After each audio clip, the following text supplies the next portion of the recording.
నా పేరు రాజశేఖర్ బసవరాజు. ఇప్పుడు వర్జీనియాలో ఉన్నాము. ఇక్కడ GWTCS 50th యానివర్సరీ సెలబ్రేషన్స్ అంగరంగ వైభవంగా జరుగుతున్నాయి. ఇందుట్లో మనకి ముఖ్య అతిథిగా ఏపీ స్టేట్ స్పీకర్ వచ్చి ఇక్కడికి రావడం జరిగింది. అయ్యన్న పాత్ర రావడం జరిగింది. సార్ మీరు చెప్పండి సార్, ఎలా ఉంది ఇక్కడ మీకు? ఏంటంటే ఈ కోలాహలం ఇవన్నీ చూస్తుంటే కనుక మీకు ఏమనిపిస్తుంది? చాలా సంతోషంగా ఉందండి. ఎంచేదంటే ఈ అమెరికా లాంటి దూర దేశాల్లో తెలుగు సభల తెలుగు వాళ్ళందరినీ కూడా సమాఖ్యపరిచి వివిధ ప్రాంతాల వాళ్ళందరినీ ఒక వేదికకి తీసుకొచ్చి ఇది 50వ సంవత్సరం. అవును, అంటే గత 50 సంవత్సరాల క్రితం అప్పుడు పెద్దలు ఏ విధంగా కృషి చేశారో మనకు అర్థమవుతుంది. అంటే ఇంత దూర ప్రాంతాల్లో ఇంతమందిని ఐక్యంగా తీసుకొచ్చి వాళ్ళు మంచి చెడ్డలు చూసుకుంటూ వాళ్ళ అభివృద్ధి కోసం కృషి చేసేటువంటి ఏకైక సంస్థ ఈ సంస్థ. అందుకే నేను నా అదృష్టం ఏంటంటే 40వ సంవత్సరంలో అప్పుడు స్పీకర్గా ఉన్నట్టు కోడి శివప్రసాద్ గారు వచ్చారు. అవును, కరెక్ట్. ఇప్పుడు 50వ సంవత్సరం ఫంక్షన్కి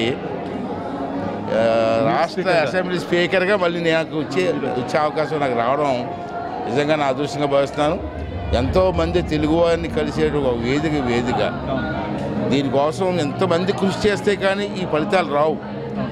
అంటే మహానుభావులు ఎంతోమంది కృషి చేసి ఇటువంటి వాళ్ళు ఇప్పుడు ఈ తరం నాయకులు వీళ్ళందరూ చేసి సతీష్ గారు చాలా సహాయ సహకారాలు అందరూ నాయకుల్ని నేను వేదిక దగ్గరికి వచ్చాను.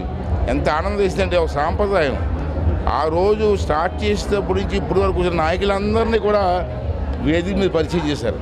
అవును, కరెక్ట్. వాళ్ళకి ఎంత ఆనందం అండి. ఆ రోజు మేము చేసినట్టు కార్యక్రమాలకు ఫలితాలు ఇవని చెప్పి చూసి కళ్ళారా చూశారు. చాలా సంతోషపడ్డాను. ఇంకా బ్రహ్మాండంగా చేసి ఎక్కడి నుంచో చాలా దూరం నుంచి వచ్చి చాలామంది ఉద్యోగాలు చేసుకున్నారు, వ్యాపారాలు చేసుకున్నారు, అన్నీ చేసుకుని సెటిల్ అవుతున్నారు. వాళ్ళందరికీ అండదండలుగా ఈ సంస్థ ఉండి వాళ్ళు మంచి చెడ్డలు చూసి ఇంకా చాలామంది మన వాళ్ళకి ఉద్యోగ అవకాశాలు కానీ వ్యాపార అవకాశాలు కానీ అన్ని అవకాశాలు ఇచ్చి మన తెలుగు వారికి ఒక అండదండగా నిలబడుతున్న ఈ సంస్థకి మనస్ఫూర్తిగా ఈ 50 సంవత్సరాలు పూర్తయిన సందర్భంగా నా మనస్ఫూర్తిగా అభినందనలు తెలియజేస్తాను.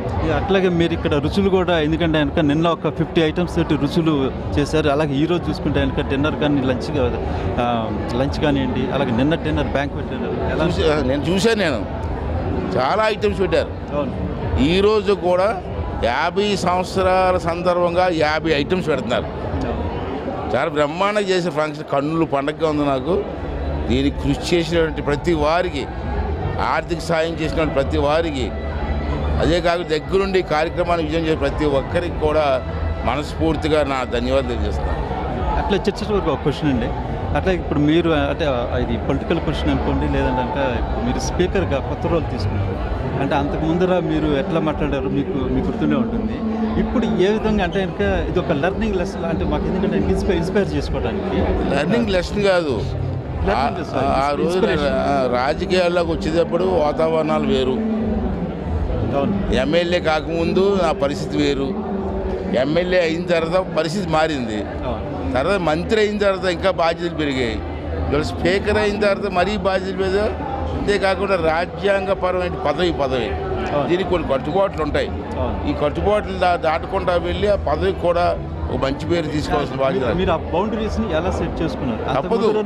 అయ్యన్న పాత్రలు వేరు, ఇప్పుడున్న అయ్యన్న పాత్రలు చాలా డిఫరెంట్గా ఉంది. తప్పదు. మరి ఆ కుర్చీలో కూర్చున్న తర్వాత ఆ కుర్చీ నాకు గౌరవం, ఆ కుర్చీకి గౌరవించాల్సిన బాధ్యత నాకు.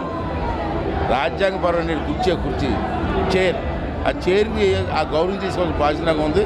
అంచేత దానికి అనుగుణంగా నేను నడుచుకొని నాకు వచ్చిన పదవికి న్యాయం చేస్తూ ఈ రాష్ట్ర గౌరవాన్ని నిలబెట్టే బాధ్యత నేను తీసుకుంటాను. అలాగే చాలా థ్యాంక్స్ అండి. సో అయ్యన్న పాత్ర గారు చెప్పినట్టుగా 50 సంవత్సరాలు ఆర్గనైజేషన్ సస్టైనబిలిటీ అంటే కనుక దానికి ఎంతోమంది డోనర్స్, అట్లాగే సతీష్ వేమన అన్న వ్యక్తి ఆయన ఒక లీడర్ కాకుండా వందల మంది లీడర్స్ని తయారు చేసిన ఆయనే ఒక సంస్థలాగా తయారయ్యారు. So Rajasekhar Basavaraju from Washington DC.